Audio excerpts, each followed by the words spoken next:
So one of the things that I've never been great about is I do great chapter titles in a book, but the catchy headlines, I always think I have a catchy headline and I submit it to my editor at Forbes or wherever else. I think this is a great headline. They're going to love it.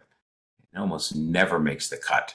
It's just not catchy enough. So I've learned that if you really want to learn catchy headlines, go to the Daily Mail, dailymail.com or .co.uk.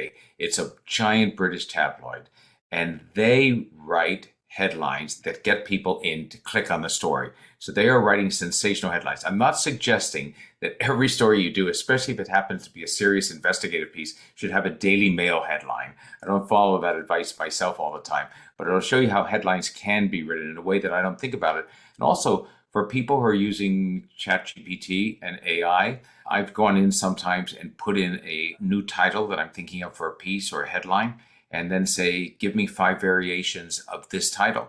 And it will do it. Sometimes it comes up with something good, and sometimes it comes up with things that are completely boring, but it's worth a try.